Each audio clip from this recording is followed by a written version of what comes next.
ယနေ့သာသနာတော်နှစ်2550ခုနှစ်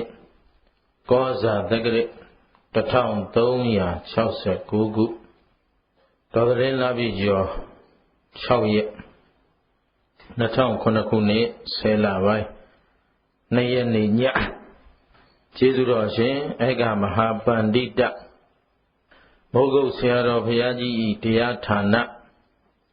မိဂရာဝုံကျောင်းတိုက်သို့စခန်းဝင်တရားနာကြွရောက်လာကြသောယောဂီသူတော်စင်များအားလုံးစိတ်ဤချမ်းသာခြင်းကိုယ်ဤကျမ်းမာခြင်းပြည့်စုံစွာနှင့်ဘုဇင်တို့ဟောပြောပြသမဲ့သစ္စာတရားများကိုနာလဲနာနိုင်ကြပါစေနားတဲ့အတိုင်းလဲသိကြပါစေသိတဲ့အတိုင်းလဲဒီဘဝဒီခန္ဓာမစွန့်ကြခင်ကိုယ်ဒုက္ခကိုလက်ဆသိအောင်ကျင့်ကြံကြိုးကိုပွားများအားထုတ်နိုင်ကြပါစေလို့ရှေးဥစွာမေတ္တာပို့သပေးလိုက်ပါတယ်နော်သစ္စာတရားတော်တို့ကိုဟောကြားရာ၌အနန္တဂုဏ်အင်းကျေးဇူးရှင်များဖြစ်ကြသောဘုရားယရဏတရားယရဏသံဃာယရဏယရဏတော်မြတ်သုံးပါးတို့နှင့်တကွအမိအဖဆရာသခင်ကျေးဇူးရှင်အပေါင်းတို့အားပူဇော်ကျေးဇူးဆတ်သောအဖြစ်၎င်းဘုရင်မျက်မှောက်သို့ယနေ့တရားနာကြွရောက်လာကြသောတန်တရာဤဆွေတော်မျိုးတော်အပေါင်းတို့အားကျေးဇူးဆတ်သောအနေနဲ့ဟောကြားသွားမှာဖြစ်ပါတယ်။ကြလုံးဒီနေ့ပဋ္ဌာန်းတရားတော်ဒုတိယနေ့အဖြစ်ဒေသနာမစခင်မနေ့ကပြောကြားခဲ့တဲ့အတိုင်းနမောတတ္တတစ်ခေါက်ဆိုပြီးတော့24ပစ္စည်းကိုညီညီညာညာရွတ်ဆိုပူဇော်ကြရအောင်နမောတတ္တဘဂဝတောအရဟတောသမ္မာသမ္ဗုဒ္ဓတ္တဟေနမောတတ္တဘဂဝတောအရဟတောသမ္မာသမ္ဗုဒ္ဓတ္တနမောတတ္တဘဂဝတောအရဟတောသမ္မာသမ္ဗုဒ္ဓတ္တဟေတုပစ္စယောအာရမဏပစ္စယောအဓိပတိပစ္စယောအနန္တရပစ္စယောသမန္တန္တရပစ္စယောသဟဇာတပစ္စယောဉ္ညပညာပစ္စယောနေတယပစ္စယောဥပနေတယပစ္စယောပုရိဇာတပစ္စယောပိဇာဇာတပစ္စယောအာသေဝနာပစ္စယောကမ္မပစ္စယောဝိပါကပစ္စယောအာဟာရပစ္စယောဣန္ဒြိယပစ္စယောဇာနာပစ္စယောမေဃပစ္စယောသံဃယုဒ္ဓပစ္စယောဝိပယုဒ္ဓပစ္စယောအာထိပစ္စယောနတ္ထိပစ္စယောဝိကတပစ္စယောအာဝိကတပစ္စယောတိကဲအားလုံးမနေ့ကတော့ဦးဇင်းတို့ဏိဌာန်ပေါ့လေနော်တတောင်မာရှလောကြောက်တာနဲ့ပြည့်စုံတဲ့ဏိဌာန်မဖြစ်လိုက်ရပါဘူးနော်အဲ့တော့ရှိပါစေဏိဌာန်တွေကလိုအပ်တာလဲဆက်ပြောရင်းနဲ့ဦးဇင်းတို့ရက်ကတရင်ကျွလပြည့်နဲ့သွားပြီးတော့အန်ကြကွတ်တီလို့ချိန်ထားရတော့ရက်တိုးလို့မဖြစ်တော့ဏိဌာန်2ရက်ပြိုးလို့တော့မရတော့အဲဒီနေ့ဏိဌာန်တွေကလိုအပ်တာကိုဆက်ပြောရင်းနဲ့ဟေတုပစ္စည်းကိုစတာပေါ့နော်အဲ့တော့ဟေတုပစ္စည်းစမယ်ဆိုတော့ဒါမနေ့ကအဆက်လို့ပဲပဋ္ဌာန်းဒေသနာတော့ပဋ္ဌာန်းဆိုတာပါဌာနာဟာလားအနန္တနယနီလံအသွေသွေနဲ့ဓမ္မအကြောင်းအကျိုးဗာလဲဓမ္မအကြောင်းအကျိုးဖြစ်စဉ်တွေကိုနီလံအဖုံဖုံနဲ့ ဒီလိုလေးလဲအကြောင်းကျိုးဆက်တဲ့ဟာမနေ့ကပြောတဲ့တိကဟာလားဓမ္မနုလောကတိကပဋ္ဌာန်းဓမ္မနုလောကဒုက္ခပဋ္ဌာန်းဆိုတာမရှိဘူးလားရှိပါရဲ့အဲ့တော့၃ပါးစုကျေစုပြုဖို့၂ပါးစုကျေစုပြုဖို့၃ပါးစုက၂ပါးစုကိုကျေစုပြုဖို့၂ပါးစုက၃ပါးစုကိုကျေစုပြုဖို့၃ပါးစု၃ပါးစုအချင်းချင်းကျေစုပြုဖို့၂ပါးစု၂ပါးစုအချင်းချင်းကျေစုပြုဖို့အဲ့ဒီထဲမှာဟေတုပစ္စည်းကဘယ်လိုထောက်ပံ့လို့ကျေစုပြုတာတစ်မျိုးဟုတ်ပြီနော်အဲ့ဒါလို့နီးအသွယ်သွယ်နဲ့အနန္တနေယနီးအသွယ်သွယ်နဲ့ကျက်စားတဲ့ဘုရားရဲ့ဉာဏ်တော်ကျက်စားရာပဋ္ဌာန်းဒေသနာတော်ကြီးဟာစရုထတတ္တာဟယရဏဂရတတ္တာဟမှာစပြီးတော့ပေါ်ပေါက်ခဲ့တယ်လို့ဒါမနေ့ကနေတန်းထဲမှာပါတယ်နော်အဲ့ဒါဘုရားရှင်ရဲ့နှုတ်တော်ကထွက်လာတာမဟုတ်သေးဘူးစိတ်အကြံမှာဖြစ်ခဲ့တဲ့ပဋ္ဌာန်းနော်ဒီသာသနာတော်ပဋ္ဌာန်းဒေသနာအစပေါ့အဘိဓမ္မာနော်အဲ့တော့ဒီနေရာလဲဘယ်လောက်ကျေဝန်းတယ်လဲအဘိဓမ္မာဒေသနာတော်ဟာတို့သာသနာမှာဘုရားထားခဲ့တဲ့ဓမ္မခန္ဓာပေါင်းဘယ်လောက်ရှိ84,000မှာအဘိဓမ္မာဟောဒီပဋ္ဌာန်းဒေသနာတော်ကြီးက4,200ရှိတယ်ဆိုတော့တဝတ္တိတိပေါ့နော်ဘယ်လောက်ရှိလဲ4,200တဝတ္တိတိဓမ္မခန္ဓာတဝက်ကဒီထဲပဋ္ဌာန်းဒေသနာထဲမှာပါနေအမှန်တန်နည်းနည်းတဲ့ကျေဝန်းနေဆိုတာမသေးကြဘူးလားဓမ္မနိယာမတွေဓမ္မသဘာဝတွေအပြည့်အစုံပေါ့အဘိဓမ္မာဒေသနာဆိုတာတို့ဝိနည်းရယ်သုတ်တန်ရယ်အဘိဓမ္မာရယ်ဆိုသုံးပိုင်းမရှိဘူးလားဝိနည်းဝိနည်းဆိုတာကသူကဒေသနာအစဉ်ကပြောရင်သူကအာနာဒေသနာခေါ်ပါလေဘုရားကဒါမလုံးနဲ့ဒီလိုမနေနဲ့ဒီလိုမပြောနဲ့ဒီလိုမထိုင်နဲ့အာနာနဲ့ဒီလိုပြောရင်ဒီအပြစ်သင့်စေဒီလိုလုပ်ရင်ဒီအပြစ်သင့်စေလို့အာနာနဲ့ပြညတ်ထားခဲ့တဲ့စီကံချက်တွေလောဥပဒေတွေပေါ့လေအဲ့ဒါတွေကိုပြညတ်ခဲ့တာဖြစ်တဲ့ဝိနည်းကအာနာဒေသနာဟုတ်ပြီနော်ဟာသုတ်တန်ကြတော့ဝေါဟာရဒေသနာဗါလဲဝေါဟာရဒေသနာပါဗျာမနေ့ကပုဂ္ဂလပညာပြောခဲ့တာမရှိဘူးလားသုတ်တန်မှာကြတော့ဝေါဟာရလို့ပြောရတာကနိဗ္ဗာန်ရောက်ကြောင်းမှာယုံနာဓမ္မသင်္ခါရနဲ့ပစ္စည်းပစ္စယအကြောင်းအကျိုးတွေပဲရှိတယ်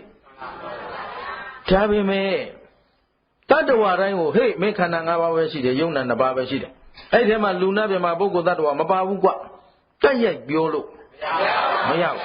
ပုဂ္ဂိုလ်အကြိုက်ဇယိုက်ကြီးပြီးတော့ဒီပုဂ္ဂိုလ်ကတော့ဒီလိုဟောမှသိမယ်ဆိုတော့ဒီဝေါဟာရသုံးလိုက်သုတ်တံမှာဟိုပုဂ္ဂိုလ်ကတော့ဟိုလိုဟောမှဖြစ်မယ်ဆိုတော့ဟိုဝေါဟာရသုံးလိုက်အဲ့ဒါလိုဝေါဟာရအမျိုးမျိုးပြောင်းသွားတဲ့ဥစ္စာတို့တခါလေအများကိုပြောလို့ရှိသလိုဟာဥဒ္ဓမင်္ဂလာတရားဟောနေတဲ့ဘယ်နှစ်ရှိတရားပုတ်ထအောင်မဟုတ်ဟာတရားပုတ်တွေပေါ်လိုက်တာဥဒ္ဓမင်္ဂလာဆိုသုတ်တံလေသုတ်တံကတရားအပုတ်တွေနာမည်ပြောင်းသွားတာဗျာဇက်လိုက်ကြီးတွေပြောင်းသွားဒါပေမဲ့သူ့သဘောကတော့မပြောင်းဘူးဝေါဟာရတွေကျွယ်သွားလို့သာဟိုလိုလဲပြောဒီလိုလဲပြောဓမ္မသဘောကဒါပဲအဲ့ဒါကြောင့်မို့သုတ်တံဟာပါလေဝေါဟာရဒေသနာတဲ့ဟုတ်ကလားအဲ့ဒါပြီးတော့မှအဘိဓမ္မာကြတော့ပရမတ္ထဒေသနာဟောအဘိဓမ္မာကြပါလေသူကြတော့ဘယ်ပုဂ္ဂိုလ်မှမငဲ့ဘူးခုအဝိဇ္ဇာပစ္စယသင်္ခါရတဏှာမှာလည်နေကြတဲ့ပုဂ္ဂိုလ်တ attva အားလုံးမသိတာပါခေါ်လားလူမသိသည်ခွေမသိသည်နတ်မသိသည်မြမမသိသည်သမရာကြီးမသိသည်ဘယင်မသိသည်မသိတာဟာပြုလုပ်တာကသင်္ခါရဆိုတာကံနေလုပ်တာလေကံတော့ကုသိုလ်လည်းပါတယ်ရှင်ဘယင်ကကုသိုလ်လုပ်တော့ဘာအကျိုးပေးရှင်ဘယင်ကအကုသိုလ်လုပ်ရင်သူကတော့ဘယင်ကြီးပဲကွာအကုသိုလ်လုပ်တာတမလျှော့လိုက်ကုသိုလ်ပဲပေးလိုက်သူကတော့ကျောင်းတိုင်းဘုန်းကြီးပဲကွာနည်းနည်းလေးအကုသိုလ်တွေများတယ်လျှော့ပေးလိုက်ဒီပုဂ္ဂိုလ်ကတော့ဓမ္မကတိကကြီးဟာသူလုပ်တဲ့အကုသိုလ်အပြစ်မယူပါနဲ့ကွာရမလားမရှိဘူးအဘိဓမ္မာမှာမရှိဘူးမကောင်းတာလုပ်ရင် နေ့လေရပဲတခါကြီးတွေလာဆွေးနွေးသလိုဘုန်းကြီးတရားမင်းပဲရောက်နေလေအဲ့လောက်ချစ်နေကြတာနော်တရားလည်းသူတို့မျောနေတယ်မြေကလည်းမမျောနိုင်ဘူးဖြစ်နေဟမ်တရားကလည်းမိုးကြိုးမဖြစ်မြေကလည်းမမျောဒါတော့အာကုသို့များတဲ့လူတွေအရှင်ပြဘယ်လိုဖြစ်နေတာလဲတရားလည်းအာမကိုနဲ့ငါလူမြေကြီးလည်းအာမကိုနဲ့အခုခမည်းစိတ်ထဲမှာဖြစ်နေတဲ့တရားပဲရောက်တလဲဆိုတာကိုကပျက်စီးစေခြင်းနေတာသူများဟုတ်ကဲ့လားဘာစိတ်တွေဖြစ်နေလို့ခမည်းလည်းဒါသူတို့နဲ့အတူတူပဲခွေးချင်းကြိုက်လို့ထားရိုက်တဲ့ခွေးလို့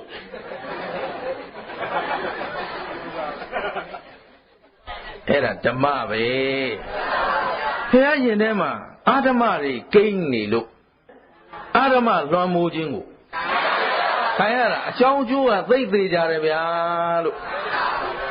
ရှင်းလားရှင်းပါပြီရှင်မြတ်ကံကဘယ်လိုကျိုးပေးမလဲပိဿာနန္ဒီယကံကြီးတွေကျူးလွန်ထားတာချက်ချင်းမဖြစ်ဘူးလားဟာကံကျိုးပေးပုံကနော်မောနဲ့ဦးမောနဲ့အရေးကြီးတယ်အရေးကြီးတယ်ကမ္မပစ္စည်းကြထပ်ရှင်းအောင်ပါအခုဟေတုကိုအရင်ခံခြင်းလို့ကိုပြောချင်တာကကံဆိုတာကချက်ချင်းလဲအကျိုးပေးတဲ့ကံရှိတယ်ဒိဋ္ဌာဓမ္မဝေဒနိယကံအားလုံးကြားဘူးလေနော်ခမဲတာချက်ချင်းဖြစ်တယ်လား9ရက်9လ9နှစ်အတွင်းဒီအောင်ဗျာခဲတော့စိတ်မရှိပဲကိုသဘောပါလားစိတ်ရှည်လက်ရှည်ကြည့်ပါဦးဘိုးကျိုးပေးမှာ9ရက်9လ9နှစ်ဘာသူကုသိုလ်ရှိသလောက်တော့နေဖြစ်သေးတာပေါ့အေးအဲ့တော့အကြောင်းကျိုးဟောဒီအဘိဓမ္မာမှာကြတော့ပရမအဋ္ဌပရမအဆုံးစွန်ဒီအဋ္ဌမန်းနေတာသူ့ကိုဘယ်လို့မှဖောက်ပြန်ပြောင်းလဲပြစ်လို့မရပါဘူးဗျာဓမ္မကိုယုံသလားယုံပါတယ်ဗျာဒါဖြင့်ဘာပဲဆောင်ယောဂီအပေါင်းကောမြို့ရဲလာကြတဲ့တရားနာပိဋကကောမေတ္တာရက်ခံခြင်းတယ်ဒီနေ့ဒီအချိန်ကစပြီးဓမ္မကိုပြက်ပြက်သားသားပိုင်ပိုင်နိုင်နိုင်ပြည့်ပြည့်ဝဝဆောင်ရသားမှာဓမ္မဘက်တော်သားတွေလိုးနေတယ်ဟမ်ခြေတတ်တယ်နော်လာမယ်ဟေတုပစ္စည်းစတဲ့အခါပြောမယ်နော်အဲ့တော့အခုပဋ္ဌာန်းကျမ်းစိတ်တော်ကယရဏဂရစံအင်းကနေပေါ်လာတယ်နှုတ်ကနေဘယ်ချိန်လောကဓာတ်ကြီးကိုစဟောတယ်လဲမေးရင်ဘုရားရှင်9ဝါအရောက်ဘယ်လောက်ဖြောက်6ဝါပြည့်မြောက်ပြီးတော့9ဝါအစမှာဒိဋ္ဌိတွေကိုနှိမ်နှင်းမှုအတွက်တဘိုးပြာဒိဟာတွေရေမိအစုံပြားပြီးတော့နော်နှစ်လမ်းသုံးဘဝနဲ့တာဝရိန္ဒာနတ်ပြည်ကိုဘုရားရှင်ကိုရောမြတ်ကြီးကြွတော်မူတယ်။ဝါဆိုလာပြီနေကြွတော်မူတော့တာဝရိန္ဒာနတ်ပြည်မှာမေတော်မိနတ်သားအမှုရှိတဲ့နတ်ပြည်မှာအပေါင်းနော်အဲ့ဒီနတ်ပြည်မှာအပေါင်းကလည်းဘယ်လောက်များသလဲမေးရင်အဖျား1000စာလောက်နေရလေးမှာနတ်သားနတ်သမီး20 30နေရတယ်တရားနာပိသအဲ့လောက်ပေါ်ဟုတ်ပြီနော်နတ်သမီးလေးတွေစောစောစီးစီးနေရလာယူထားကြတယ်ဖရာတရားဟောတော့မယ်သူတို့တရားပွဲဆိုရင်မိန်းကလေးတွေအရင်ဆုံးရောက်တော့ဟုတ်နော်ဒါပေမဲ့နတ်သားတကိုးကြီးတဲ့နတ်သားတွေနောက်ကလာပြီဆို VIP လာတယ်ဆိုဆိုတော့ဟိုးနတ်သမီးလေးတွေဟုတ်လားဟိုးဆက်ကြဝလာအစွန်ကနာ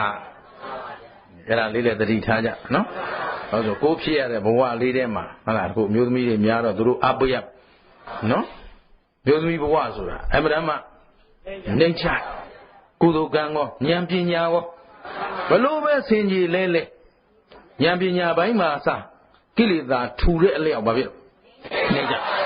ဒါတွေကိုတို့ဓမ္မအနေနဲ့တွန်းလှန်ပြလို့မရဘူးလားအဲ့ဒါသဘောပါတယ်နော်အဲ့တော့ကုသိုလ်တရားနဲ့သစ္စာတရားကြီးမားပြီးတော့ကို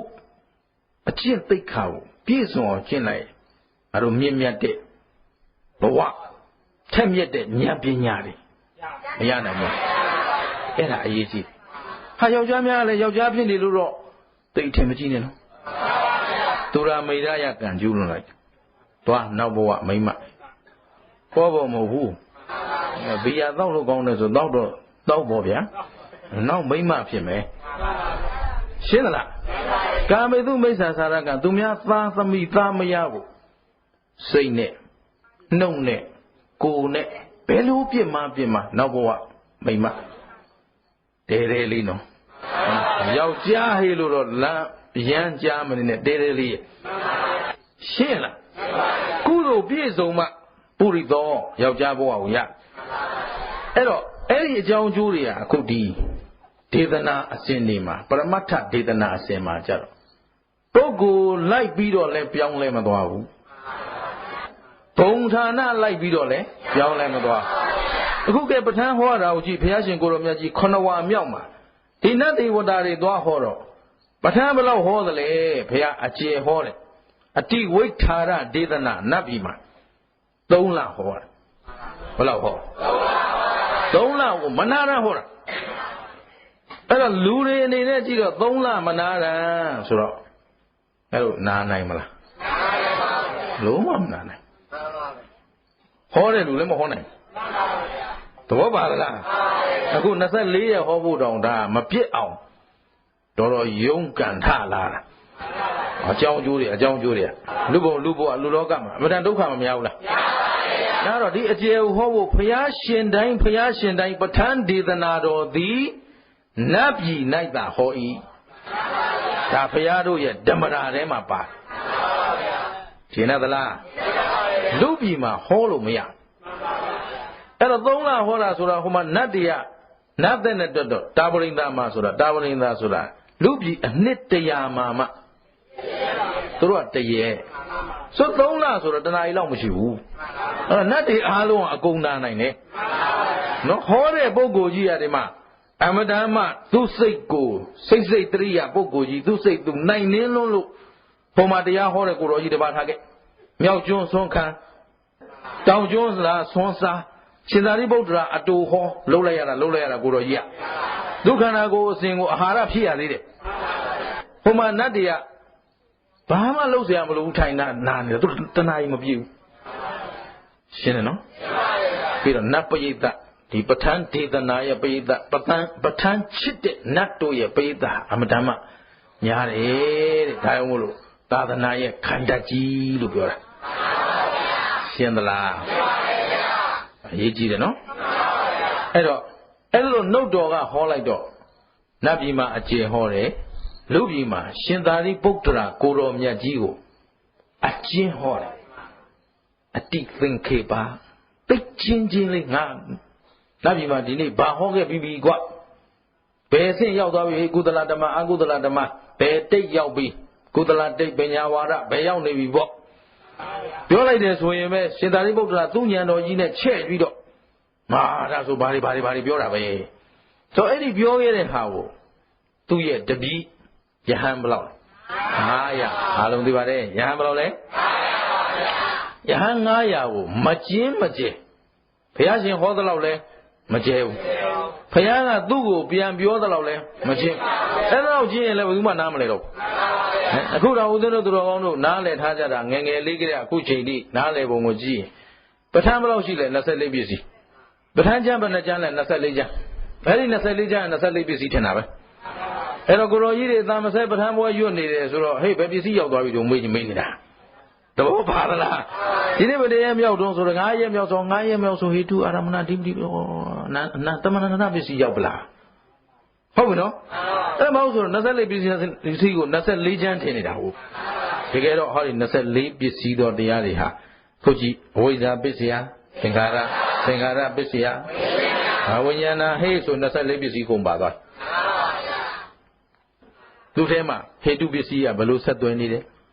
အာရမဏပစ္စည်းကဘယ်လိုအကျိုးပြုနေတယ်အကုန်လုံးဒီဓမ္မတစ်လုံးထဲမှာ24ပစ္စည်းရဲ့ထောက်ပံ့ပုံတွေဘာဖြစ်လဲဘာနေရှင်းသလားအဲ့ဒါလို့အဲ့တော့ရှင်သာရိပုတ္တရာကမကျင်းမကျဲလူပြည်မှာတော့ဖြင့်လူသားအနေနဲ့ပထမဦးဆုံးနာရတာကရှင်သာရိပုတ္တရာဒုတိယပဋ္ဌာန်းဒေသနာကိုစတင်နာကြားရတာကယဟန်900အဲ့ဒီကစမယ်နော်ယဟန်900လူပြည်မှာပထမဆုံးပဋ္ဌာန်းဒေသနာကိုဘာလို့နာတဆင့်ပြန်ဟောတဲ့ပုဂ္ဂိုလ်ထံကနာရတာနော်ဘုရားရှင်ထံကနာရတာလားဟုတ်သို့တော့ ဖယားနဲ့ထတ်တူဓမ္မသေနာပတိဖြစ်တဲ့အရှင်သာရိပုတ္တရာဖယားလက်ပညာအရာမှာဧတတဲ့ပုဂ္ဂိုလ်ကြီးကတဆင့်ပြန်ပြီးဖောက်တယ်ချပေးတယ်လူပြည်မှာတော့အဦးဆုံးသူတို့နာ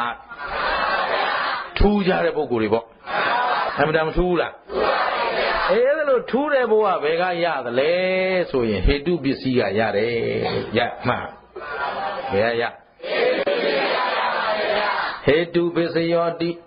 ဟေတုပစ္စယောဟေတုပစ္စည်းမြည်ဒီကဟာဟေတုသမယုတ်တကနန္တမနန္တသမုဋ္ဌာနနိသရူပနာဟေတုပစ္စယေနပစ္စယောဟောရွတ်နေကြမရှိဘူးလားရှိပါရဲ့ဟေတုလို့ခေါ်အပ်တဲ့အမြင့်ဘာလဲအမြင့်သစ်ပင်တစ်ပင်မှာဒီသစ်ပင်ကြီးစီပင်ဝမ်းပြန့်ပြောပြီးတော့ตาရဖို့ဘာအရေးကြီးလဲရှိပညာရှင်များဘုံမိဗေဒရုက္ခဗေဒပညာရှင်များအဆိုရဆိုရင်အပင်မြင့်သလောက်ရေတော့မြင့်ကလည်းဆင်းရတယ်နှဲ့ရတယ်တဲ့နော်အဲ့တော့အမြင့်ကထောက်ပံ့မှုအားကောင်းမှဒီအပင်စီပင်ပြန်ပြောမယ်သိကြတယ်နော်သိပါပါဗျာဒါဖြင့်ဟေတုအမြင့်ဟုဆိုအပ်တော့ဒါဖြင့်ခင်ဗျားတို့ကျွတ်တို့မှာလဲဒီခန္ဓာပင်ကြီးအတွက်ပါရှိတယ်အမြင့်ဘာမြင့်တယ်လဲဆိုတော့6ပါးတော့လောဘဒေါသမောဟအာလောဘအာဒေါသအာမောဟအဲ့ဒါပါလေအမြင့်တယ်တဲ့ဒီခန္ဓာအပင်ကြီးကိုနောက်ကထောက်ပံ့ပေးနေတဲ့အမြင့်6ပါးဆိုတော့လောဘဒေါသမောဟအကုသိုလ်ဟိတ်လို့ခေါ်တယ်ဟေတုဟိတ်ပေါ့ဗျာဒီလိုလားတယ်အကုသိုလ်ဟိတ်က3ပါးအလောဘအဒေါသအမောဟ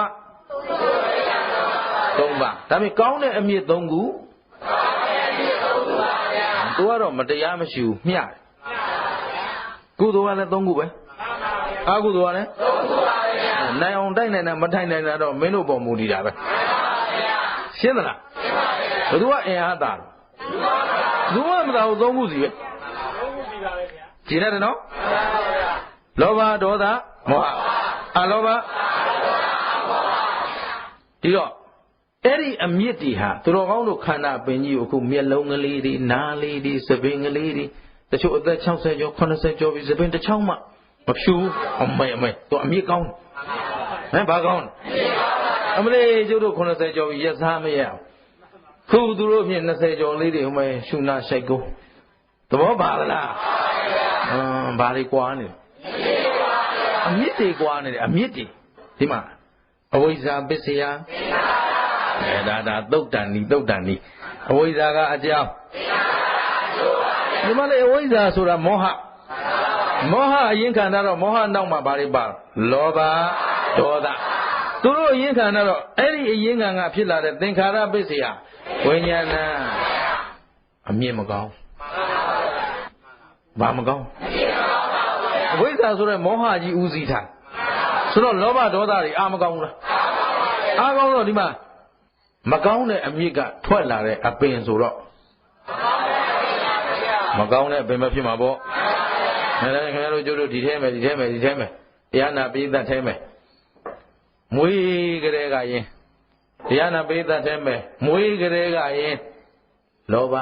အမတန်နေတယ်ဆိုတဲ့လူ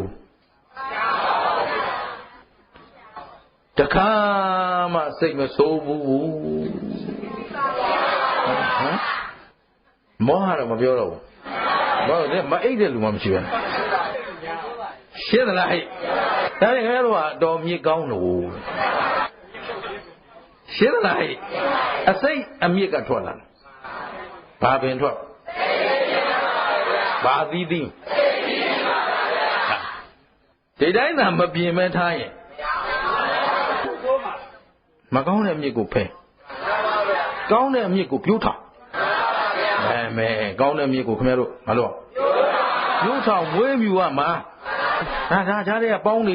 တက်လာလို့လိုက်အောင်မှာအခုတရားအထုတ်နေတာရိတ်တာဝင်ပြီးရိတ်တာရောက်တဲ့နေ့ကလေးဆရာဘုန်းကြီးကတော့ပြောပါတယ်နော်ဘယ်လိုပြောရတော့ဆိုတော့တောင်မင်းရောက်နေပြီလို့မှန်ခင်ဗျားတို့မမမိတော့ကြောက်ပြော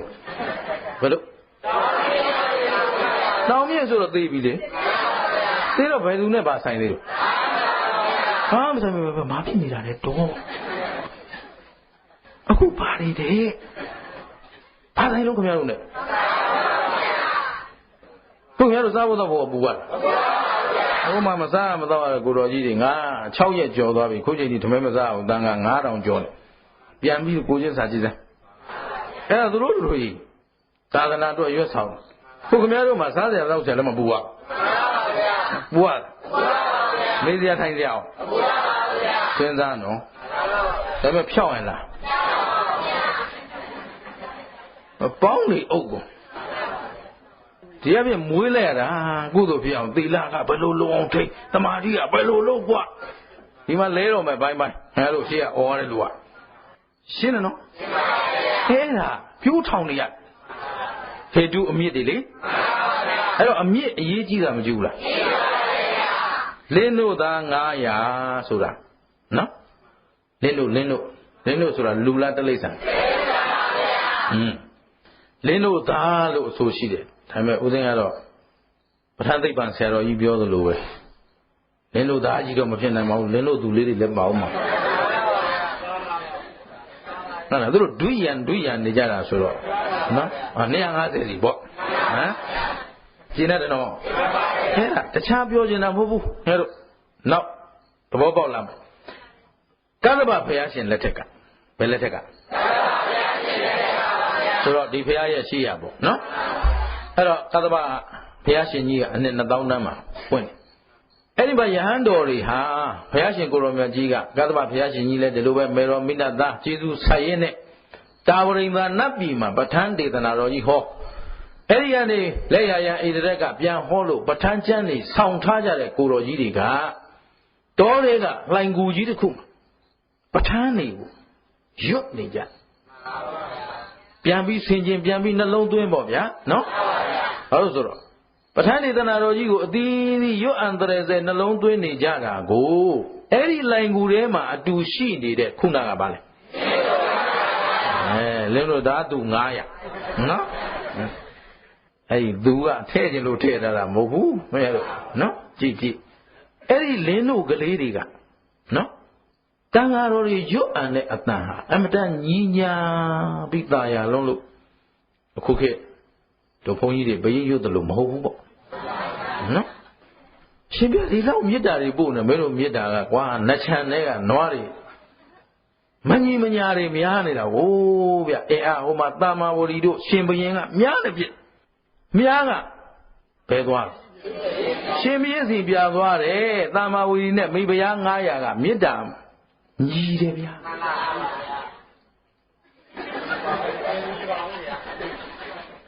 ခုတော့မြားသူတို့ပဲမသွားဘူးကိုပဲကြည်လားအဲ့တော့ဘာကောင်းလို့မေတ္တာမြစ်မှမတာပဲဟုတ်ရှင်းလားဘယ်သူလုံးနေတာတော့ဟိုလိုအမအဲ့ဒါဓမ္မအပြစ်မတင်နဲ့ကျုပ်ကဒါတွေပြောချင်လို့ပြောနေရမဟုတ်ခင်ဗျားတို့ခုကဓမ္မအပြစ်တင်တော့ဓမ္မကိုယုံကြည်ချက်တွေအားနေလားတရားပြောက်သွားတယ်ပြောတာဓမ္မမယုံတော့တာတရားအားမကိုတော့ဘူးသူတို့ဘာအားကိုအဲ့ဒါတရားသာသနာဆိုတော့မရှိဘူးဟမ်ရှင်းသလားဘုရားသာသနာပဲရှိတယ်တရားသာသနာမရှိဘူးဆိုတဲ့သချင်းကိုကအတိတ်ပဲမှမရှိဘဲနဲ့ရှင်းတော့ဒါဘယ်လိုလက်ခံခဲ့ကြတယ်တော့မသိဘူးပေါ့လေကောင်းသူကဲတင်မြည်ဟုတ်လည်းမဟုတ်ဘူးနဲ့ဟုတ်မှမဟုတ်ပဲနဲ့ဟာသဘောပါလား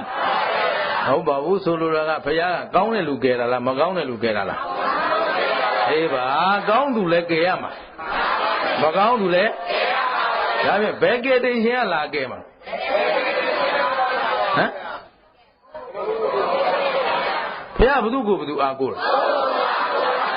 အဲ့ဒီအမြင့်ပြောတာအဲ့ဒါပေါ့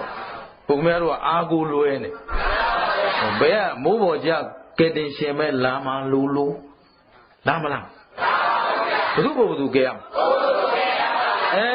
အဲ့ဒီမှာကြည့်အခုလင်းတို့သားလင်းတို့900လင်းတို့သားလို့မပြောလင်းတို့900ပဋ္ဌာန်းဒေသနာတော်ဟာအမတန်မှညီညာညာနဲ့တန်ဃာတော်ရှင်သူမြတ်တွေ ရွတ်ဖတ်ပူဇော်နေတာကိုသူတို့စိတ်ထဲမှာအမတန်မှဒီအသံပေါ်မှာตายာပါตายာတော့သူတို့ကဒါတရားသံလို့သိသလားမသိပါဘူးဗျာအဝိဇ္ဇာပစ္စယဒါလည်းလွတ်လို့မဖြစ်သေးဘူးတို့ကဒီလောက်နားလေတာဟိုကနှုတ်သီးပြားနဲ့ထောင်းအောင်ဘာနှုတ်သီးတော့ချင်းနှုတ်သီးနဲ့သမုဒ္ဒရာအတိုင်းမလို့အနဲ့ကိုရှင်းသလားအဲ့တော့ကိုမိတာကိုအရင်လို့အောင်ကြားနေရတယ်နားရရတယ်ရွတ်ဖတ်တဲ့ပဋ္ဌာန်းကအတန်လင်းတို့ရဲ့နားနဲ့ဘာစိတ်ပေါ်ကြားစိတ်ပေါ်ပြီးတော့ညီညွတ်လိုက်တာဒီ900ကလည်းအကြောင်းကောင်းလိုက်ပုံများအားလုံးတယောက်နဲ့တယောက်လှည့်ပြီးတိုင်ပင်စရာမလိုဩဒါတရားသံပဲဟိငြိမ်နေကြဘယ်တရားသံမှမသိဘဲနဲ့သူတို့ပြောစရာမရှိဘူးအဲ့တော့အားလုံးဟာဒီ900သောလင်းတို့တွေဟာသူတို့လင်းတို့ဆိုတာငြိမ်မနေဘူးလင်းတို့နဲ့အတူနေဘူးသိတယ်ဘုရားတို့တော့လိုင်ကူတွေနဲ့နေဘူးတော့သိတယ်တော့အမြဲတမ်းဖပြန်သွားလိုက်ဟိုလိုလုပ်လိုက်ဒီလိုလုပ်လိုက်အခုပဋ္ဌာန်းရွတ်တန်ကြားတော့သူတို့ဘာလို့ငြိမ်ပြီးတော့ဒီဒေသနာကိုမပူဇော်တော်လဲပူဇော်တကယ်လို့မနာယူတော်လဲဒါအလကားပြောရတာမဟုတ်ဘူးသူတို့တရားလုံးမသိပဲနဲ့တရားရည်လို့နာတာလားနားထောင်ကောင်းလို့လားဟုတ်တော့အဲ့နားထောင်ကောင်းတာလေးကိုတိုင်ပင်စရာမလိုပဲနဲ့အနှောက်အယှက်မဖြစ်အောင်ထိမ့်ပြီးတော့အတန်ပေါ်မှာအာယုံယူထားလိုက်ကြတယ်ရှင်းတယ်နော်ဒီတော့သူတို့ကြားနေရတဲ့အတန်ဒီအာဓမ္မအတန်လားဓမ္မအတန်လားဟောဓမ္မအတန်ဖြစ်တဲ့အတွက်သူတို့နားထဲမှာမသိတော်လဲပဲကုသိုလ်ရနေတယ်ဒါပြောချင်တာမသိတာကြီးကတော့သိမလားဘူးရှင်းလားမသိတာကြီးကတော့သိမလားဒီလူတွေသိအောင်ဘယ်လိုလုပ်မလဲဆိုမသိတဲ့လူကမသိကိုမသိဘူးသွားပြောမနေလည်းမသိဘူးလူရိုင်းကရိုင်းနေမှာပဲလူဆိုးကဆိုးနေတာပဲသူကဗီဇကိုကဆိုးတာကိုအခုသူတို့တရားခံလို့မသိပါဘူးတိရစ္ဆာန်ဆိုတာသိနိုင်တဲ့အမျိုးမဟုတ်ဒါပေမဲ့ဒီအတန်ဒီตายရတယ်သို့တော့ตายသောအတန်ဒီဂီတတန်လားဓမ္မအတန်တချို့တိရစ္ဆာန်လေးတွေရှိပါတယ်တချင်းတန်လေးများကြားရင်ငြိမ်တကုသိုလ်စိတ်နဲ့ငြိမ်နေလားအကုသိုလ်စိတ်နဲ့ငြိမ်နေလားအတန်တော့အတန်ရှင်းလားဟောကလေးလေးတွေမွေးလာတယ်ဆိုတော့မွေးလာပြီဆိုရင်မိဘတွေကစပြီးကုသိုလ်ပေးနော်ဧဝမေတုတံဧကံသမယနဲ့သိသလားအိုးအေးနဲ့သိအိုးအေးဆိုတော့ကလေးကဒီသချင်းတန်လေးตายာသူကတော့သချင်းမှတရားမှမသိဘူးနော်အဲ့ကလေးကိုတရားနဲ့သိရင်သူကုသိုလ်ရမှာဒါပေမဲ့မိဘတွေကကုသိုလ်ရရင်သူ့သားသမီးလေးလိမ္မာမှာဆိုလို့တဲ့ရှင်းလားတရားတွေများနားလဲရဲ့လေလောကကြီးမှာလုံးသမျှနေသမျှထိုင်သမျှပြောသမျှဆိုသမျှအဓိပ္ပာယ်ရှိအောင်လုပ်လို့ရတယ်အကျိုးရှိအောင်ခုလင်းတို့900သူဟာတရားသံပဲလို့သူတို့မသိပါဘူးသို့တော့အမတန်သာယံသောဓမ္မအတန်ကိုကြားရခြင်းဖြင့်သူတို့စိတ်နှလုံးလည်းငြိမ်အေးပြီးတော့အားလုံးဟာငြိမ်ပြီးတော့ဓမ္မကိုပူဇော်တကဲ့သို့နေလိုက်ကြအဲ့ဒီကုသိုလ်နဲ့တဲ့မထင်မှတ်ဖက်ရသွားတဲ့ကုသိုလ်ခလုတ်တိုက်တဲ့ကုသိုလ်ပေါ့ရှင်းလားရှင်းပါပြီခင်ဗျားတို့လိုသူတို့ကုသိုလ်အကုသိုလ်သိသလားမသိပါဘူးအပြစ်အကျိုးကျေးဇူးဆိုတာကိုသိပါဘူးခင်ဗျားတို့ကလူတွေလားတိရစ္ဆာန်တွေလားအကျိုးဖြစ်ကိုအမှားမှန်ကိုအကောင်းဆိုးကိုကိုယ်အလုံးနဲ့ကိုပြန်ချိန်ကြည့်ကိုလုံးနေတာနဲ့ကိုပြန်ချိန်ကြည့်ပေါ့ရှင်းတယ်နော်ဒါတော့အမှားမှန်သိတဲ့လူတွေအကောင်းဆိုးသိတဲ့လူတွေဒီလိုနေလို့တော်မလားဒီလိုပြောလို့တော်မလားဒီလိုကျင့်လို့တော်မလားကိုကကိုရှင်းရမှာပါရှင်းလားဟိုမှာမသိဘဲနဲ့သူတို့ရလိုက်တဲ့ကုသိုလ်ဝိဇာပစ္စယသင်္ခါရပစ္စယအဲ့ဒီဘဝကသုတေမဏိသိလိုက်တာအားလုံးတုတ်ကတိပုံမှာနတ်သားလေးကြီးတွားဖြစ်ဘဝအထီးမ အစုံတော့ဒါပေမဲ့သူတို့ဘာဖြစ်ဘာကြောင့်တူညီသောစင်ကြယ်ကုသိုလ်စင်ကြယ်တဲ့ကုသိုလ်ဟိတ်အဲ့ဒီချိန်မှာသူတို့လောဘစိတ်လည်းမရှိဘူးတကောင်တကောင်ပေါ်မှာတတ်မဲ့တဲ့လောဘစိတ်မရှိဘူးတရားသံလေးပေါ်မှာပဲအာယုံဆိုင်တကောင်နဲ့တကောင်နေရာလူပြီးရောက်ရက်ခတ်မကျေနပ်တာတွေလည်းမရှိဘူးတခါတွေးဝေမိတ်မောနေမှုလည်းဘယ်ပေါ်အာယုံဆိုင်တာ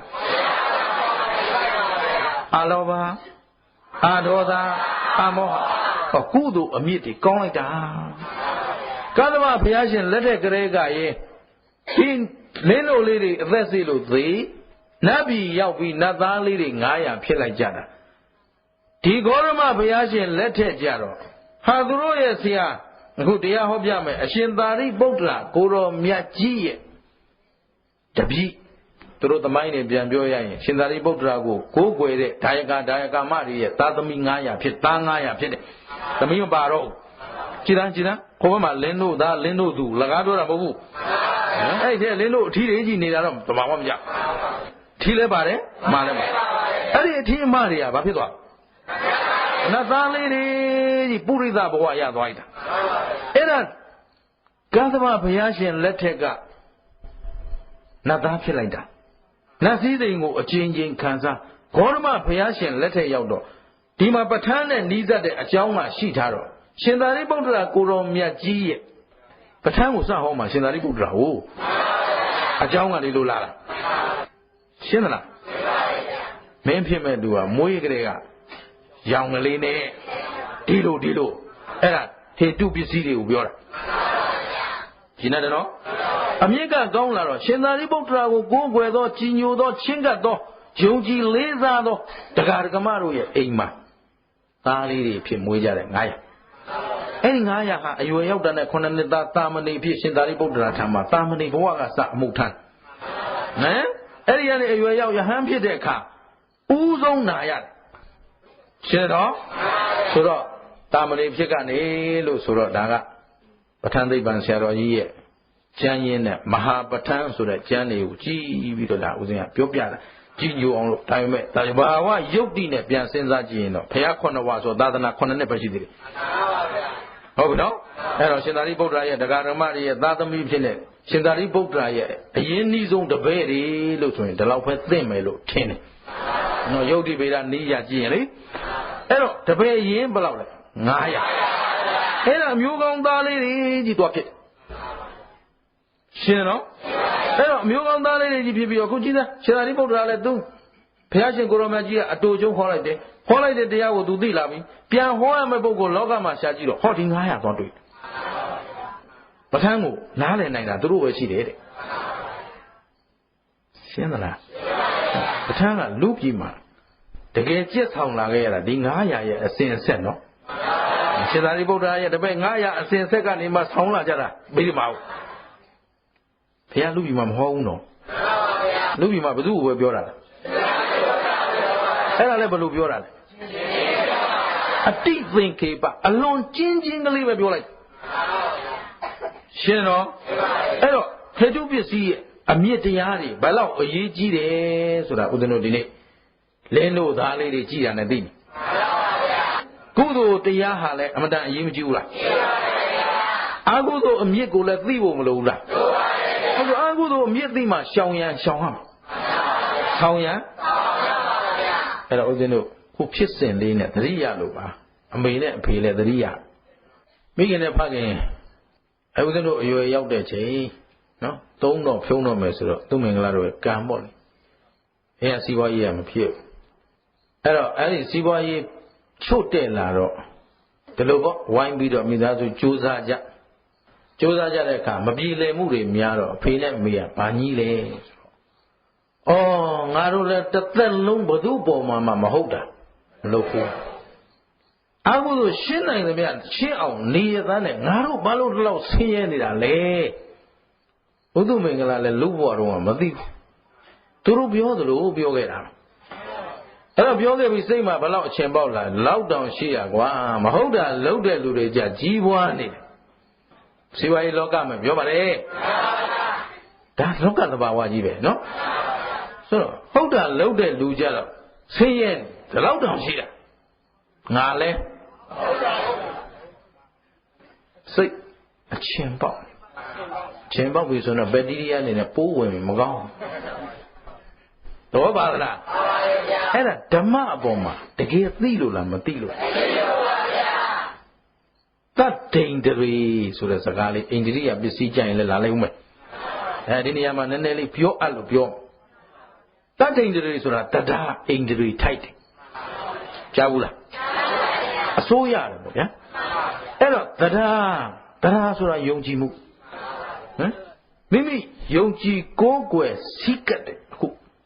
ဗုဒ္ဓဓမ္မတွေမရှိဘူးလားရှိပါတယ်ဗျာဓမ္မတွေကအကြောင်းကောင်းရင်အကြောင်းစင်ကြယ်ရင်တူသောအကျိုးသိကြတယ်နော်ကုသလဓမ္မအကုသလဓမ္မကောင်းမှုမကောင်းမှုမရှိဘူးလားရှိပါတယ်ဗျာကောင်းမှုကုသိုလ်လုပ်ရင်ကောင်းတဲ့အကျိုးမကောင်းတဲ့အကုသိုလ်လုပ်ရင်ရှုံးသလားအဲ့ဒီယုံကြည်မှုဟာအစိုးရပြီးစင်ကြယ်နေရင်မင်းတို့ဟိတ်တွေချို့ယွင်းစရာမရှိဘူးအဲ့တော့သူမင်္ဂလာရဟန်းဖြစ်ပြီးတော့အဘိဓမ္မာတွေလေးလံပြီးတဲ့အခါမှာခေါ်ပြောတယ်အဖေနဲ့မေအဲ့ဒီကလည်းခေါ်ပြောတယ်ဆိုတာတဲ့သူတို့ရောက်လာတယ်ဒီလိုပဲညှိရှာသူတွေရဲ့မပြောချင်ပါဘူးကိုကဘလို့ကောင်းအောင်လုပ်ပေးအဆင်မပြေဘူးဆိုတော့သင်ကပြောရဲ့ခင်ဗျားတို့ကောင်းအောင်မလုပ်လို့မကောင်းတာပါဆိုတော့မော့ကြည့်တယ်အဖေကဦးစင်းပေါ်မှာလောကကြီးမှာအယုံကြည်ဆုံးပုဂ္ဂိုလ်ဟာအဖေပဲသူမင်္ဂလာဘာလို့တယ်ဘယ်လိုအကျင့်ရှိတယ်ဘယ်လိုဇက်ရှိတယ်ဘယ်လိုတတ္တိရှိတယ်ဆိုတာလောကမှာအယုံကြည်ပေးဆုံးအဖေအဲ့တော့အဖေကမော့ကြည့်တကယ်ဆိုရင်လူပေါင်းလူလောကလို့ဆိုရင်ဟဲ့ကောင်မင်းဘာစကားပြောတာလဲပြောမှာပေါ့ဟုတ်လားဒီမိသားစုချင်းချင်းသိကြတာပဲတယောက်တယောက်စိတ်တည်ဟုတ်လားအဲ့တော့အခုတော့မော့ကြည့်ဦးစင်းဘယ်လိုမြင်လို့ပြောတာလဲဦးစင်းဘယ်အသိကြောင့်ပြောတာလဲတဲ့ဒါတော့တကားကြီးကျုပ်ဒီစကားကိုသိလာတာတော့မကြသေးဘူးဒါပေမဲ့ပြောချင်တာပြောခွင့်မသာခဲ့လို့အခုပြောရအောင်ဗိဓမာတွေလေ့လာကြည့်တဲ့အခါအခုဒီအမြင့်တရားတွေတကားကြီးအမြင့်ဟာမကောင်းတဲ့အမြင့်ရှိရင်မကောင်းတဲ့အသီးပဲသိမှာပဲကောင်းတဲ့အမြင့်ရှိမှငါတို့ကောင်းနေရသားနဲ့လို့ပြောနေတဲ့စိတ်ကိုကမကောင်းတဲ့စိတ်တကားကြီးဒေါသလွှမ်းမိုးနေတယ်ဘာလွှမ်းမိုးနေတော့ဘာလို့ဆိုတော့ဟိုမကောင်းတဲ့လူတွေကြီးပွားနေတာကိုလည်း तू မကျေနပ်ဘူးဘယ်လိုလဲမကျေနပ်ဘူးကျုပ်လည်းမကျေနပ်ဘူးဟမ်ဒါ jealousy ဖြစ်တယ်ခေါ်တယ်အိဒါမစ္စရိယကုသိုလ်စိတ်လားအကုသိုလ်စိတ်ဒီမကောင်းတဲ့လူတွေပြည့်စည်မသွားတာဘူးလေဝိဟိတဝိတက်ခေါ်တာပြည့်စည်စေချင်တာဟုတ်ကလားအေးကိုကြတော့လေဘာဖြစ်ချင်တာကောင်းကျိုးတွေရချင်တာလိုချင်တာမရတော့ဘာဖြစ်လို့ဘယ်မလို့ခင်ဗျားတို့အမြင့်ဒါအဖြေမရှင်းဘူးလားအဖိစာတွေဘွားနေကြလို့ပေါ့အဲ့တော့ခင်ဗျားတော်ကြီးနဲ့မေတော်ကြီးကိုအဲ့ချင်းမေတော်ကြီးကသိတဲ့ဘောမပေါက်အဲ့တော့ဒါမေတော်ကြီးသဘောပေါက်တော့ဒီကနေ့မှသဘောပေါက်တာရှင်ဘုရားပြောခဲ့တာလေတပည့်တော်ကောင်းကောင်းသဘောပေါက်ပြီဆိုတော့သေဖို့3ရက်ပဲလို့တော့နော်တော်သေးတာပေါ့နော်အချိန်ပြီးတဲ့ဆိုရုံလေးပေါ့နော်အဲ့တော့စေတနာနဲ့ပြောခဲ့တဲ့စကားကိုငါသားပဲဆိုတော့ဒါထားလိုက်တော့အဲ့ဒီမှာခမဲတော်ကြီးကအရှင်ဘုရားဒါအဘိဓမ္မာကိုတော်သဘောပေါက်ပလားဒါသဘောတော်လို့တော့ပြောလို့မရဘူးကျုပ်ရိပ်မိလာပြီဓမ္မအပေါ်မှာယုံကြည်မှုတွေတိုးလာပြီ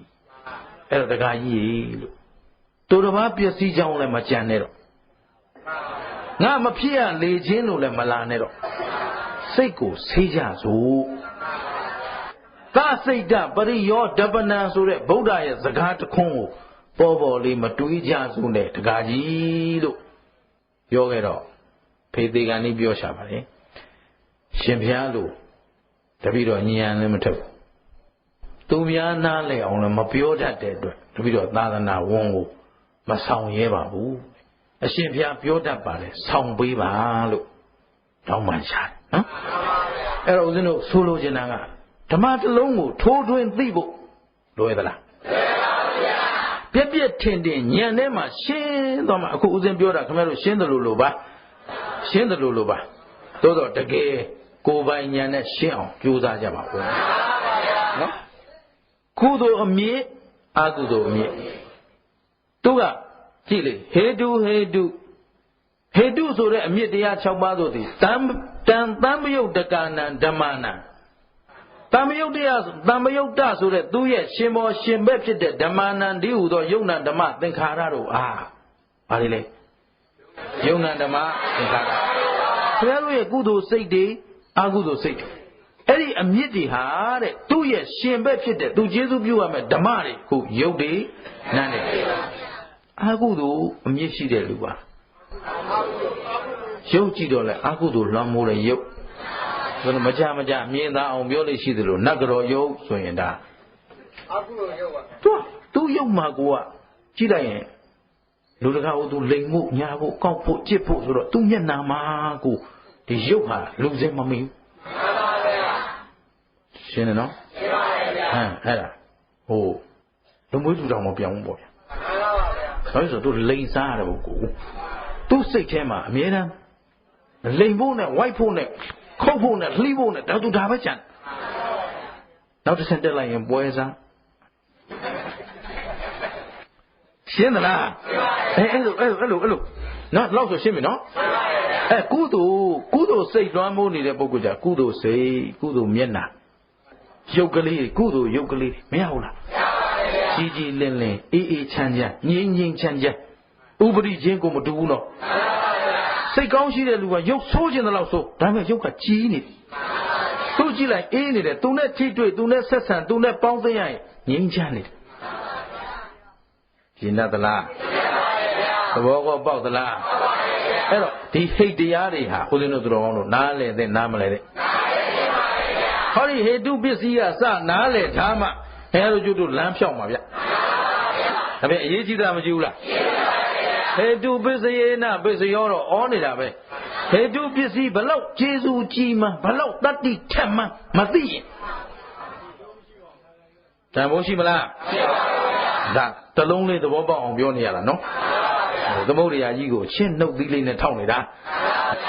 ဒါလေးကငါတို့ထဲဝင်သာနားလိုက်ရင်ဘလောက်တန်ဖိုးရှိမယ်ဆိုတော့ဒီအဲ့လိုညံထဲမှာပေါ်ဖို့ပေါ့အားလုံးကဲစိတ်ထဲမှာရောရှင်းရလားရှင်းပါရဲ့ဒီမှာအမြင့်တွေမရှိဘူးလားရှင်းပါရဲ့ဘယ်နှပါလဲတော့6ပါးဆိုတာဘယ်သူတွေမှာရှိတာအေးတတ္တဝါအားလုံးဗျာ30ပုံမှာကျင်လည်နေကြတဲ့တတ္တဝါအားလုံးမှာအမြင့်6ပါးဒါအရေးကြီးဆုံးမသိမဖြစ်သိရမယ် at least ပဲသူ့ထက်လျှော့လို့မရတော့ရှင်းတယ်နော်လောဘ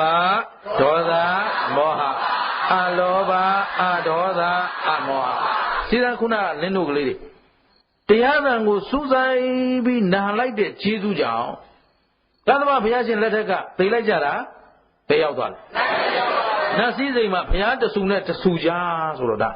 အမှန်တန်ရှည်လျားတဲ့ကဘာကြီးကိုသူတို့ဖြတ်တန်းလာပြီးတော့အခုဒီဘုရားလက်ထက်ကြတော့လေအမျိုးကောင်းသားလေးနောက်တစ်ခါကျွတ်တန်းဝင်မဲ့ပုံကိုယ်တွေဖြစ်သွားတယ်ဗျာသူတို့အဲ့မှာရေစက်တွေပါလေချပြီးတော့တချို့ဟုတ်ဦးဇင်းတို့လူတွေဒါနပြုသလိုကျောင်းတော်ဆောက်ထားကြီးဘုန်းကြီးနဲ့မတည့်တာနဲ့ခုရေစက်မချရဘူးဒီလိုတွေလည်းရှိတယ်သဘောပါလားအရင်ဘုန်းကြီးနဲ့တည့်တော့ကျောင်းဆောက်ထားပြီးနောက်ဘုန်းကြီးနဲ့မတည့်တော့သူ့ပြန်ခွာလာတော့သဘောပါတယ်နော်သူတို့မှအဲ့လိုရှိလားဟိုတရားနာတယ်ဆိုမနေ့ကလို့ပေါ့ပြစ်တော့ခတ်တော့မှာနော်9 နာရီအမိန့်ထုတ်ထားတာဘုန်းကြီးကဟောနေတာ10 နာရီထုတ်နေပြီဘယ်လိုလုပ်ကြမလို့နော်မြို့ထဲနဲ့ဒီနဲ့ဘယ်လောက်သွားတယ်သူမင်္ဂလာသိပါတယ်နော်ခင်ဗျားတို့ဒုက္ခရောက်အောင်ကြုံမလုပ်ပါဘူးသဘောပါလားကြိုးပြီးဖုံးဆက်တယ်ရှင်ဗျာတပည့်တို့ကတရားကိုနားခြင်းနဲ့ပဋ္ဌာန်းဒေသနာတရားကိုနားခြင်းနဲ့ဖရာအဲ့တော့ရှင်ဗျာတပည့်တို့ဒီအမိန်ကြီးကလည်းရှိနေတော့ကျောင်းမှာအိတ်လို့ရမလားဆိုတော့သူမင်္ဂလာလည်းချမ်းသာတယ်ဖျားလည်းမပေးနိုင်ဘူးနော်အခုမနေ့ညက2 ယောက်လောက်အိတ်တာတောင်မှဆရာလေးတွေချင်းတောင်လေးဆောင်လေးမျှဝေပြီးတော့သူ့ဆရာတစ်ခုယူဟိုကတစ်ခုယူဟိုကအစွတ်ချွတ်ပြီးတော့ဒီလိုလုပ်ရသဘောပါလားအဲ့တော့ကျုပ်ကလည်းမချမ်းသာနော်ပေးစရာနေရာလည်းမလုံလောက် ဆိုတော့မဖြစ်ဘူးဗျာပြောရတာစိတ်ထဲမှာဒါမပြောချင်ဆုံးစကားတွေပြောနေရအဲ့တော့မဖြစ်ဘူးဗျာအဲ့တော့စောစောဟောပေးမယ်ဆိုတော့ဒီမှာတိုင်ပင်ကလေးနည်းနည်းအောက်သွားတယ်ဒါပေမဲ့8 နာရီ9 နာရီ 15စတယ်ငါ8 နာရီ 15ရှိတော့ဏိဒန်းလေးကိုပြည့်စုံပြိုးလိုက်မယ်ဆိုတော့အားနဲ့မှနှပြိုးနေဒါပေမဲ့ဟိုကကြောက်လာပြီဆိုတော့ခုနလင်းတို့သား900လို့လောဘဒေါသမောဟအာလောဘအာဒေါသဆိုတဲ့အမြစ်ကစင်ကြဲသလားဩကျုပ်တို့ဒုက္ခရောက်နေတာအဲ့ဒါဟမ်ရှင်းသလားဆရာတို့လည်း15မိနစ်လောက်ကိုဟမ်မစင်ဘူးဒီနေ့တော့ပဋ္ဌာန်းကျေးဇူးထင်ပါရဲ့ဗျာတဏှာကြီးနောက်ဆုတ်ထားတယ်နော်အေးစစ်သဘောပါလားဟို10 နာရီနဲ့4 နာရီဖြစ်သွားပြီတဲ့သာဓုမောင်မင်းကြီးသားတွေကျမ်းမာကြပါစေချမ်းသာကြပါစေပါဘာလို့တို့တရားဟောရတော့တရားဟောခွင့်နာခွင့်မရဘူးလားဒီနေ့တော့တို့ပြုံးလို့ပါလွတ်လပ်ကိုဗျကျင်းတဲ့နော်ဒါပေမဲ့တဏှာကြီးထက်ပုံမဟုတ်ပါဘူး9 မိနစ်လိုပါတော့တယ်နော်အဲ့တော့အားလုံးနော်အမြင့်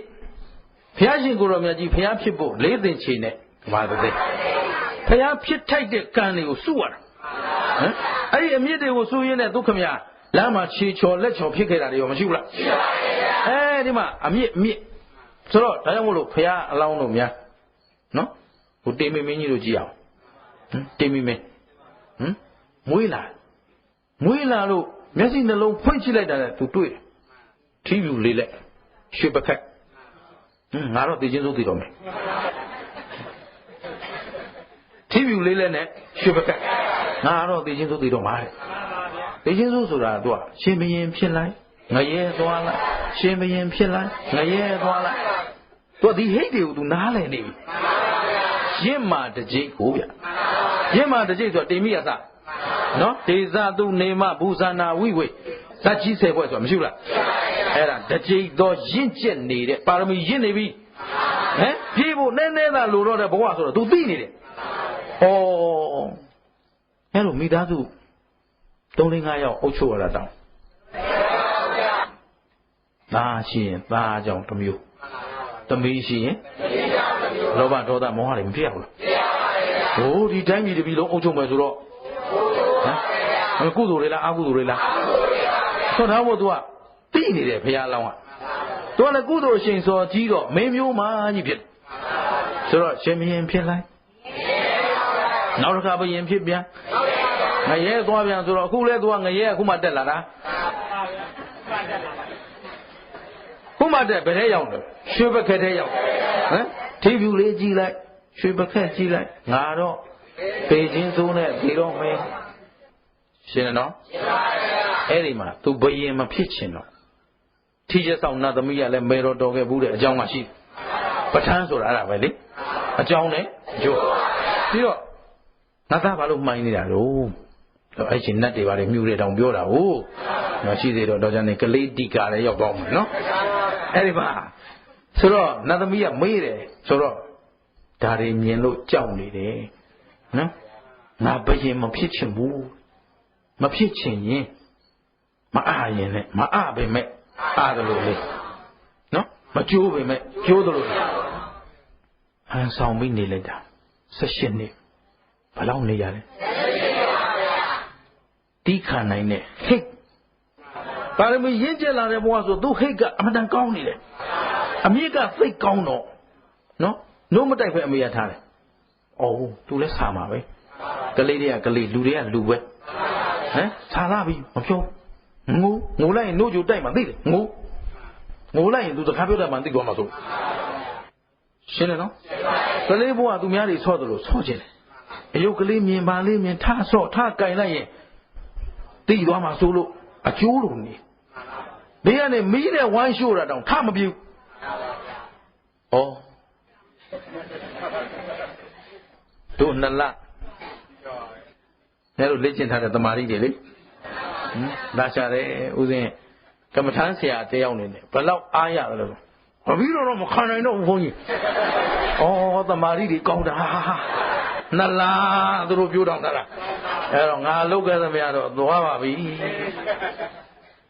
အဲ့ဒီကိုချင်းစာကြည့်တယ်မှာယင်ထဲမှာဘယ်လောက်ခံရမလဲဆိုတော့ရှင်းတယ်နော်အားပြောရှင်ဘုရားတပည့်တော်ထူထောင်ထားတာတရားရိပ်တာပါ အင်းငိမ့်မှုရဲ့အမြင့်တရားဖြစ်အောင်လုပ်ရမှာပါဒေါသလေးတွေပေးဖယ်ကြပါလုပ်ပေးရတာဟုတ်ပါ16နှစ်မလုံမရှက်ငြိမ်သက်စွာနဲ့ဒုက္ခိတ်ကိုပြိုးထောင်အကုသိုလ်ဟိတ်မဖြစ်ရအောင်ရှင်းတတ်လားငါတို့ဘာတွေလုံနေပြီဆိုတာဟေတုပစ္စည်းနဲ့တင်ခင်ဗျားတို့တော်တော်လုံလောက်နေပြီလို့ကျုပ်တော့ထင်တယ်လေဦးဇင်းညာလွမ်းရှိသလောက်လုပ်ပေးတာပဲနော်အားလုံးတလွဲမတွေးပါနဲ့အကြောင်းကောင်းမှအကျိုးကောင်းမှာပါအကြောင်းစင်ကြယ်မှအဲ့တော့စင်ကြယ်အောင်လဲလုပ်ရမယ်ဒီအကြောင်းကျိုးတွေခြုံငင်းရုပ်သိမ်းအောင်လဲအဲ့တော့ပဋ္ဌာန်းကဆက်ရမှာလားဖြတ်ခုခင်ဗျားတို့ကျိုးတော့ပဋ္ဌာန်းဆက်လောက်ရှာနေရှင်းတယ်နော်ပဋ္ဌာန်းဟေတုပစ္စည်းကစတာဖြတ်ရှင်းတတ်လားအဲ့တော့အလုံးသိကြအောင်ဆိုတော့ဒီဝိဇ္ဇာပစ္စယသင်္ခါရအကြောင်းတရားကြောင့်ဖြစ်လာတဲ့ဟောဒီမှာယုံနာဓမ္မသင်္ခါရတွေမရှိဘူးလားအဲ့ဒါသံမြုပ်တက္ကနံဓမ္မနံသူ့ရဲ့ရှင်ဘက်ကျေးဇူးပြုအပ်သောတရားတို့အားဟေတုပစ္စယေနပစ္စယောအမြင့်အနေနဲ့ထောက်ပံ့ပြီးတော့ဗာဖြစ်နေတယ်ကျေးဇူးပြုအဲ့တော့ခင်ဗျားတို့မှာအတိတ်ကပြိုးထောင်ခဲ့တဲ့အမြင့်ကတော့သူ့အမြင့်အစဉ်အတိုင်းကျေးဇူးပြုတော့မှာပဲကျေးဇူးပြုတော့ကိုယ်စိတ်ကိုမသိဘူးလားသိပါရဲ့ငါဟာလောဘအာကြည့်သူလားဒေါသအာကြည့်သူလားမောဟအာကြည့်သူလားမသိရဘူးလားသိပါရဲ့အခုကိုယ်ကိုစစ်ဆေးပိုင်ခွင့်ကောမရှိဘူးလားရှိပါရဲ့အမှန်တန်ထူးခြားတဲ့ဘဝလို့ပြောခဲ့ပြီနော်အဲ့တော့အတိတ်ကတော့သူတော်ကောင်းတို့အတွက်ဒါဟာအကောင်းဆုံးထောက်ပံ့ပေးလိုက်တကယ်သာနေတတ်ရင်ဘယ်သူတွေမငြိမ်းချမ်းခင်ဗျားတို့ဘာဖြစ်နေလို့ငြိမ်းချမ်းအဲ့ဒီငြိမ်းချမ်းမှုအားကလေးသာတကယ်စစ်မှန်ခဲ့ရင်ဓမ္မအောင်ပွဲဆိုတာရှင်းနတ်သလားအဲ့တော့လမ်းမဆောင်ပါစေနဲ့လမ်းမပြောင်းပါစေနဲ့အမြစ်ကိုခိုင်ခိုင်ချပြီးတော့ငါတို့စင်ကြယ်တဲ့ဒီအမြစ်ဒီမျိုးစိကိုတော့ဖြင့်ကြံနေတဲ့ဟောဒီရက်မှာဟိုဘက်ပြီးခဲ့တာတွေပြီးပြီသေးတော့တပည့်တော်တို့နှစ်လဗျာပို့ခဲ့တာအရှင်ဘုရားပြောသလိုအဲ့ဒါတပည့်တော်မလုပ်ပါနဲ့တော့အဲ့ဒီနောင်တတွေနဲ့အဲ့ဒီတန်ဝေကတွေတခါတဲ့သူဆွေးသောကတွေလုံနေသေးရင်လေအမြစ်ကဆွေးတော့မှာပါအဲ့တော့အမြစ်ကောင်းကလေးကိုဟုတ်တယ်လို့သိရင်ဟုတ်တဲ့အတိုင်းပြောထောင်တော့ကျင်သလားအဲ့တော့အမြစ်အရေးကြီးတယ်နော်ငါတို့အမြစ်မစင်ကြယ်ခဲ့လို့အကြောင်းမစင်ကြယ်လို့ဘာဖြစ်တာကျင်းဟိုမှာလင်းလို့သား900ပဋ္ဌာန်းဒေသနာတော်လေးငြိမ်သက်စွာနာယူလိုက်တဲ့ကျေးဇူးကြောင့်ဒီဘုရားသာသနာတော်မှာပဋ္ဌာန်းတရားတော်ကိုဥစွာနာကြားရပြီးတော့ကျွတ်တန်ဝင်သွားတယ်ယဟန္တာပုဂ္ဂိုလ်ကြီးများအဖြစ်နဲ့သာသနာမှာပဋ္ဌာန်းကိုရွတ်ဆောင်ပယ်ဖို့သောပုဂ္ဂိုလ်များဖြစ်သာသနာပြုနိုင်စွမ်းနေရှိသွားတယ်တလိษံဘဝကလာကြတာခုငါတို့ရတာဘာဘဝလူဆိုတာသူတို့တဲ့အဆင့်တန်းမြင့်ပါတယ်ဆိုမြင့်အောင်လုပ်မှမြင့်မှာတန်မိုးသိမှရှင်းသလားအဲ့တော့ဟေတုပစ္စယောဒီနေ့အမြင့်တရားတွေဟာကုသိုလ်အမြင့်လည်းရှိတယ်အကုသိုလ်အမြင့်လည်းရှိတယ်အားလုံးသဘောပေါက်သလားအဲ့ဒီအမြင့်ထဲမှာမှကုသိုလ်အကုသိုလ်မိမိပြုတဲ့အမှုစင်ကြယ်ရင်စင်ကြယ်သလောက်အကျိုးပေးစင်ကြယ်တယ်ဟုတ်ပြီနော်မိမိပြုတဲ့အမှုဟာမှားနေရင်မှားသလောက်အကျိုးပေးကလည်းမှားပါပဲသိကြသလားအကုသိုလ်ဟိတ်လည်းခင်ဗျားတို့ကျွတ်တို့ရင်ထဲမှာရှိမရှိရှိပါဘူးအဲ့ဒါတတ္တဝါတိုင်းမှာရှိနေတဲ့အကုသိုလ်စိတ်တွေကုသိုလ်စိတ်ကောရှိတယ်ဒါပေမဲ့ဒီနေ့ဘုရားဖြစ်သွားကြတဲ့ပုဂ္ဂိုလ်တွေယဟန္တာဖြစ်သွားကြတဲ့ပုဂ္ဂိုလ်တွေကျွတ်တန်းဝင်သွားကြတဲ့ပုဂ္ဂိုလ်တွေကသူတို့ကကုသိုလ်အမြင့်ကြီးပါလာကြလို့လားဟုတ်ပါဘူးခင်ဗျားတို့ကျွတ်တို့အကုသိုလ်အမြင့်ပဲပါပြီကုသိုလ်အမြင့်မပါကြလို့လားမဟုတ်ပါဘူးအမြင့်ပါတာချင်းအတူတူပါပဲကျင်ရတယ်နော်အဲ့တော့ဒွိဟိတ်တိဟိတ်တော့ညင်းလုံးမပွားနဲ့တော့ဒီနေ့အမြင့်သဘောပေါက်အောင်ပြောရကျင်ရသလားဥပမာတိဋ္ဌာအဟိတ်ပဲဘာလို့ကျွတ်တန်းဝင်နိုင်တဲ့တတ္တိရသွားသလဲဆိုတော့အာကုသိုလ်ဟိတ်တို့ရှိလို့ပေါ့အဲ့ဖော်သုံးတတ်တဲ့လူရမသုံးတတ်ရင်အဲ့တော့ရကြတဲ့စွမ်းရည်ချင်းအတူတူသူတို့တောင်ကျွတ်တန်းဝင်နိုင်သေးရင်ဒီပုဂ္ဂိုလ်ကြီးတောင်လွတ်မြောက်သွားတယ်ဆိုရင်ငါတို့လဲရှင်းသလားဓမ္မအပေါ်မှာယုံသလားငါတို့ဘာလို့မလွတ်သေးတာလွတ်အောင်မလုံးသေးလို့မလွတ်တာဒီနေ့မဲ့ဖို့ဘာလို့မရတာလဲရအောင်မလုပ်သေးလို့ငါတို့အမြင့်မစင်ကျဲသေးလို့ရှင်းသလားအဲ့ဒီပဋ္ဌာန်းတွေဆက်နေသေးရင်တော့အကြောင်းနဲ့ ကြောင်းကျိုးရှိရင်ဖြစ်ပြီးအဲ့တော့ဖြစ်ပြီးပြည့်နေဘာသစ္စာသိတဲ့ဉာဏ်ကမဲ့နဲ့လာရင်ဒီပေါ်မှာဒီတန်တရားအဆက်တွေကိုတို့ဆက်ပြီးတော့ပွားအောင်လုပ်ကြမလားပြတ်အောင်ကြိုးစားကြရအောင်ကြိုးစားကြမဆိုကုသလဓမ္မအကုသလဓမ္မအလုံးဟာဖြစ်ပြီးရဲ့ဟောခင်ဗျားတို့ကြိုးလို့ကြသိနေပြီတရားအလုံးဟာဖြစ်ပြီးတော့သဗ္ဗေသင်္ခါရဘယ်ဟာများသူငါပုဂ္ဂိုလ်ပတ္တတော်ပါသလားမပါတူတူဓမ္မလေးဖြောင်းပြောင်းအမြင့်စင်ကြယ်အောင်ဆေးကြစို့နော်ပေါင်းနေနှုတ်ပေါင်းနေနှုတ်ဒီနာသလားဟဲ့ဒါဖြင့်အကြောင်းကျိုးမှန်သမျှဖြစ်ပြီးရင်ဘာသစ္စာသိတဲ့ဉာဏ်ကသေတာကနောက်ခန္ဓာမလာတာကသစ္စာဘယ်နှချက်ကဲအဲဒီကဲ့သို့သစ္စာ၄ချက်တပြိုင်တည်းကိုက်မှသာလျက်တန်တရားဝတ်ထွင်းကလွတ်ကင်းနိုင်မှာဖြစ်တဲ့အတွက်အမြင့်တရားတွေကိုကိုယ်တိုင်ကိုယ်ပိုင်ဉာဏ်နဲ့နားလည်ပြီးတော့စင်ကြယ်ခြင်းနဲ့လွတ်မြောက်အောင်ကြိုးစားကြပါစို့လို့တိုက်တွန်းရတဲ့ဒီနေ့ဟိတုပစ္စည်းဏိဂုံးချုပ်ကြစို့